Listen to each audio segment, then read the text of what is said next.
Hi everyone, welcome to my YouTube channel Shribhaksha. ಇವತ್ತು ನಾನು ನಿಮಗೆ ಮನೆಯಲ್ಲಿ ರಬ್ಡಿ ಮಾಡೋದು ಹೇಗೆ ಅನ್ನೋದನ್ನ ಹೇಳ್ಕೊಡ್ತೀನಿ. ಈ ರಬ್ಡಿ ಮಾಡೋದಕ್ಕೆ ಜಾಸ್ತಿ ಸಮಯ ಬೇಕಾಗಲ್ಲ. ಒಂದು 10 to 12 ಮಿನಿಟ್ಸ್ ಅಲ್ಲಿ ಈ ರಬ್ಡಿನ ರೆಡಿ ಮಾಡ್ಬೋದು. ಮನೆಗೆ ಯಾರಾದರೂ ಗೆಸ್ಟ್ ಬಂದಾಗ ಅಥವಾ ಮಕ್ಕಳು ಏನಾದರೂ ಸ್ವೀಟ್ ಬೇಕು ಅಂದಾಗ ಹೊರಗಡೆಯಿಂದ ಸ್ವೀಟ್ಸ್ನ ಆರ್ಡರ್ ಮಾಡಿ ತರಿಸೋದ್ರ ಬದಲು ಮನೆಯಲ್ಲಿ 10 ಮಿನಿಟ್ಸ್ ಅಲ್ಲಿ ಈ ರಬ್ಡಿನ ರೆಡಿ ಮಾಡ್ಬೋದು. ಒಂದ್ಸಲ ಈ ರಬ್ಡಿನ ನೀವು ಮನೆಯಲ್ಲಿ ಟ್ರೈ ಮಾಡಿ, ಆಮೇಲೆ ನೀವೇ ಮತ್ತೆ ಮತ್ತೆ ಮಾಡ್ಕೊಂಡು ತಿಂತೀರಾ. ಅಷ್ಟು ಚೆನ್ನಾಗಿರುತ್ತೆ ಇದು ತಿನ್ನೋದಕ್ಕೆ.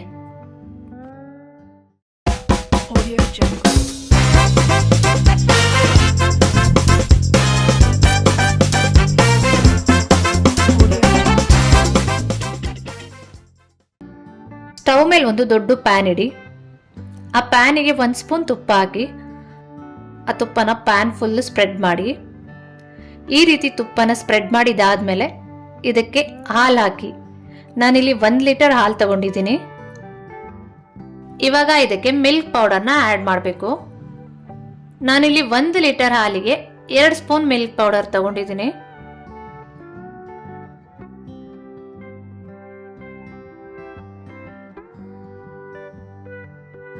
ಹಾಲಿಗೆ ಮಿಲ್ಕ್ ಪೌಡರ್ ಹಾಕಿದ್ದಾದ್ಮೇಲೆ ಅದನ್ನು ಚೆನ್ನಾಗಿ ಮಿಕ್ಸ್ ಮಾಡಿ.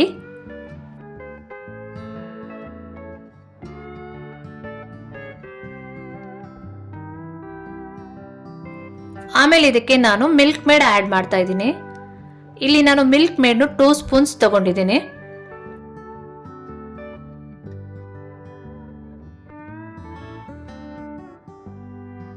ಈಗ ಇದು ಮೂರನ್ನು ಚೆನ್ನಾಗಿ ಮಿಕ್ಸ್ ಮಾಡಬೇಕು. ಒಂದು ಗಂಟು ಬರದೇ ಇರೋ ತರ ಚೆನ್ನಾಗಿ ಮಿಕ್ಸ್ ಮಾಡ್ಕೋಬೇಕು. ಹಾಲು ಕುದಿಯೋ ಅಷ್ಟರಲ್ಲಿ ನಾವು ಇನ್ನೊಂದು ಕೆಲಸ ಮಾಡೋದಿದೆ, ಅದನ್ನ ಮಾಡ್ಕೊಂಡು ಬರೋಣ ಬನ್ನಿ. ಈ ರಬ್ಡಿಗೆ ಮೇನ್ ಆಗಿ ಬೇಕಾಗಿರೋದು ಬ್ರೆಡ್ ಪೌಡರ್. ನಾನಿಲ್ಲಿ 1 ಲೀಟರ್ ಹಾಲಿಗೆ 5 ಪೀಸಸ್ ಆಫ್ ಬ್ರೆಡ್ ನ ತಗೊಂಡಿದ್ದೀನಿ. ಮೊದಲು ನಾವು ಈ ಬ್ರೆಡ್ ಸೈಡ್ಸ್ ಎಲ್ಲ ಕಟ್ ಮಾಡಿ ಇಟ್ಕೊಂಡ್ಬಿಡೋಣ. ಈ ರೀತಿ ಸೈಡ್ಸ್ ಎಲ್ಲ ಕಟ್ ಮಾಡಿದಾದ್ಮೇಲೆ ಬ್ರೆಡ್ ನ ಚಿಕ್ಕದಾಗಿ ಪೀಸ್ ಮಾಡಿ ಇಟ್ಕೊಳ್ಳೋಣ. ಈ ರೀತಿ ಚಿಕ್ಕದಾಗಿ ಪೀಸ್ ಮಾಡಿದಾದ್ಮೇಲೆ ಇದನ್ನ ಮಿಕ್ಸಿ ಜಾರ್ಗೆ ಹಾಕಿ ಪೌಡರ್ ಮಾಡಿ ಇಟ್ಕೊಳ್ಳೋಣ. ಇವಾಗ ಹಾಲು ಬಿಸಿ ಆಗಿದೆ. ಈ ಹಂತದಲ್ಲಿ ನಾವು ಬ್ರೆಡ್ ಪೌಡರ್ನ ಇದಕ್ಕೆ ಮಿಕ್ಸ್ ಮಾಡೋಣ. 2 ಬೌಲ್ ಬ್ರೆಡ್ ಪೌಡರ್ನ ನಾನಿಲ್ಲಿ ಆ್ಯಡ್ ಮಾಡ್ತಾ ಇದ್ದೀನಿ. ಬ್ರೆಡ್ ಪೌಡರ್ನ ಆ್ಯಡ್ ಮಾಡಿದಾದ್ಮೇಲೆ ನಾವು ಎಲ್ಲಾನು ಚೆನ್ನಾಗಿ ಮಿಕ್ಸ್ ಮಾಡೋಣ. ಸ್ವಲ್ಪ ಇದು ಹಾಲು ಕುದಿಯೋವರೆಗೂ ತಿರುಗಿಸ್ತಾನೆ ಇರೋಣ. ಈ ರೀತಿ ಹಾಲು ಕುದಿಯುವಾಗ ಇದಕ್ಕೆ ನಾವು ಸಕ್ಕರೆ ಮಿಕ್ಸ್ ಮಾಡೋಣ. ಇಲ್ಲಿ ನಾನು 7 ಸ್ಪೂನ್ ಸಕ್ಕರೆ ತಗೊಂಡಿದ್ದೀನಿ. ಇವಾಗ ನಾನಿಲ್ಲಿ 4 ಸ್ಪೂನ್ ಸಕ್ಕರೆನ ಆ್ಯಡ್ ಮಾಡ್ತಾ ಇದ್ದೀನಿ. ಇನ್ನ 3 ಸ್ಪೂನ್ ಸಕ್ಕರೆನ ಹಂಗೆ ಎತ್ತಿಟ್ಟಿರೋಣ. ಅದನ್ನೇನ್ ಮಾಡ್ಬೇಕು ಅಂತ ನಾನು ಮುಂದೆ ತೋರಿಸ್ತೀನಿ. ಸಕ್ಕರೆ ಹಾಕಿದ್ಮೇಲೆ ಹಾಲನ್ನ ಮತ್ತೆ ಚೆನ್ನಾಗಿ ಮಿಕ್ಸ್ ಮಾಡೋಣ. ಈ ಟೈಮಲ್ಲಿ ನಾನು ವೆನಿಲಾ ಎಸೆನ್ಸ್ ನ 3 to 4 ಡ್ರಾಪ್ಸ್ ಹಾಕ್ತಾ ಇದ್ದೀನಿ. ನಾನಿಲ್ಲಿ ವೆನಿಲಾ ಫ್ಲೇವರ್ ಯೂಸ್ ಮಾಡ್ತಾ ಇದ್ದೀನಿ. ನಿಮ್ಗೆ ಯಾವ ಫ್ಲೇವರ್ ಬೇಕು ಅನ್ಸುತ್ತೋ ಆ ಫ್ಲೇವರ್ ಎಸೆನ್ಸ್ ನ ನೀವು ಯೂಸ್ ಮಾಡ್ಕೋಬಹುದು.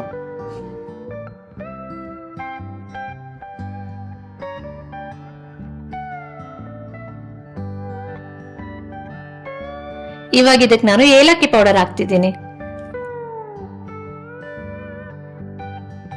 ಒಂದು 1/4 ಸ್ಪೂನ್ ಏಲಕ್ಕಿ ಪೌಡರ್ ಹಾಕ್ತಿದ್ದೀನಿ. ಇದಾದ್ಮೇಲೆ ನಾವು ಡ್ರೈ ಫ್ರೂಟ್ಸ್ ನ ಆಡ್ ಮಾಡೋಣ. ಆಲ್ರೆಡಿ ನಾನಿಲ್ಲಿ ಡ್ರೈ ಫ್ರೂಟ್ಸ್ ನ ಕಟ್ ಮಾಡಿ ಇಟ್ಟಿದ್ದೀನಿ. ಇವಾಗ 2 ಸ್ಪೂನ್ ಗೋಡಂಬಿ ಹಾಕ್ತಾ ಇದ್ದೀನಿ.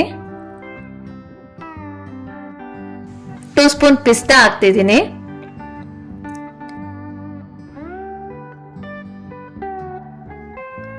ಹಾಗೆ 2 ಸ್ಪೂನ್ ಬಾದಾಮ್ ಹಾಕ್ತಿದ್ದೀನಿ.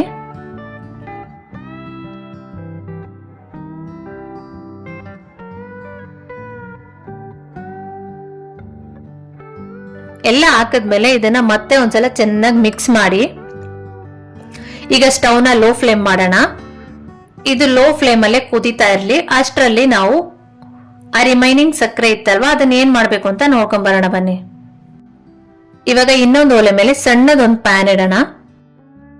ಈ ಪ್ಯಾನಿಗೆ ರಿಮೈನಿಂಗ್ ಶುಗರ್ ಎತ್ತಿಟ್ಟಿದ್ವಿ ಅಲ್ವಾ, ಆ ಸಕ್ಕರೆನ ಇವಾಗ ಇಲ್ಲಿ ಆಡ್ ಮಾಡ್ತಾ ಇದ್ದೀನಿ. 3 ಸ್ಪೂನ್ ಸಕ್ಕರೆನ ಇಲ್ಲಿ ಹಾಕ್ತಿದ್ದೀನಿ ನಾನು. ಇಲ್ಲೂ ಸ್ಟವ್ನ ಲೋ ಫ್ಲೇಮ್ ಅಲ್ಲೇ ಇಟ್ಕೊಂಡು ಸಕ್ಕರೆ ಹಾಕೋಣ.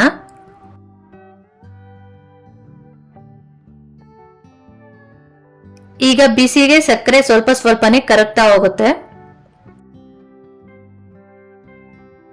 ಇದು ಪೂರ್ತಿಯಾಗಿ ಕರಗಿ ತೆಳುವು ಆಗತ್ತೆ. ನೋಡಿ, ಈ ತರ ತೆಳು ಆದ್ಮೇಲೆ ನಾವು ಸ್ಟವ್ ಫ್ಲೇಮ್ ನ ಆಫ್ ಮಾಡ್ಕೊಳ್ಳೋಣ. ಈಗ ಈ ರೀತಿ ಮೆಲ್ಟ್ ಮಾಡಿರೋ ಶುಗರ್ನ ನಾವು ಸ್ವೀಟ್ಗೆ ಆಡ್ ಮಾಡೋಣ. ಈ ರೀತಿ ಶುಗರ್ನ ಮೆಲ್ಟ್ ಮಾಡಿ ಹಾಕೋದ್ರಿಂದ ರಬಡಿ ಕಲರ್ ಚೇಂಜ್ ಆಗುತ್ತೆ. ರಬಡಿ ಕಲರ್ ನೋಡೋದಕ್ಕೆ ಚೆನ್ನಾಗಿರುತ್ತೆ, ತಿನ್ನೋದಕ್ಕೆ ಟೇಸ್ಟ್ ಕೂಡ ಚೆನ್ನಾಗಿರುತ್ತೆ. ಎಲ್ಲ ಹಾಕಿದಾದ್ಮೇಲೆ ಇದನ್ನ ಚೆನ್ನಾಗಿ ಇನ್ನೊಂದ್ಸಲ ಮಿಕ್ಸ್ ಮಾಡಿ ಒಂದು 2 ಮಿನಿಟ್ಸ್ ಹಾಗೆ ಇದನ್ನ ಕುದಿಯೋದಕ್ಕೆ ಬಿಡಿ. ನೋಡಿ, ರಬಡಿ ಇವಾಗ ಇದು ಚೆನ್ನಾಗಿ ಆಗಿದೆ. ಈ ಕನ್ಸಿಸ್ಟೆನ್ಸಿಗಾದ್ರೆ ಸಾಕು, ಯಾಕಂದ್ರೆ ಇದನ್ನ ಬಿಸಿಲಿ ತಿನ್ನಕ್ಕಾಗಲ್ಲ. ಇದು ತಣ್ಣಗಾದ್ಮೇಲೆ ಇನ್ನೂ ಸ್ವಲ್ಪ ಗಟ್ಟಿ ಆಗತ್ತೆ.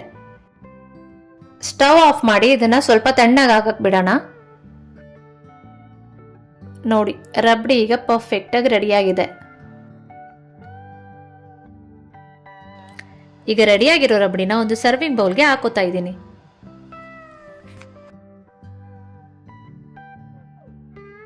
ನೋಡಿ, ಇವಾಗ ರಬಡಿ ರೆಡಿಯಾಗಿದೆ. ಇವಾಗ ಈ ರಬಡಿಗೆ ಮೇಲೆ ಸ್ವಲ್ಪ ಡ್ರೈ ಫ್ರೂಟ್ಸ್ ಇಂದ ಅಲಂಕಾರ ಮಾಡ್ತಿದ್ದೀನಿ. ನೋಡಿ, ರಬಡಿ ಇವಾಗ ಪರ್ಫೆಕ್ಟ್ ಆಗಿ ಸರ್ವ್ ಮಾಡೋಕ್ಕೆ ರೆಡಿಯಾಗಿದೆ. ನಿಮಗೆ ನಾನು ಮಾಡಿರೋ ರಬಡಿ ಇಷ್ಟ ಆಗಿದ್ರೆ ಈ ವಿಡಿಯೋನ ಶೇರ್ ಮಾಡಿ, ಲೈಕ್ ಮಾಡಿ, ಹಾಗೆ ನಮ್ಮ ಚಾನಲ್ನ ಸಬ್ಸ್ಕ್ರೈಬ್ ಆಗಿ ಪಕ್ಕದಲ್ಲಿರೋ ಬೆಲ್ ಐಕಾನ್ನ ಪ್ರೆಸ್ ಮಾಡಿ. Thank you so much.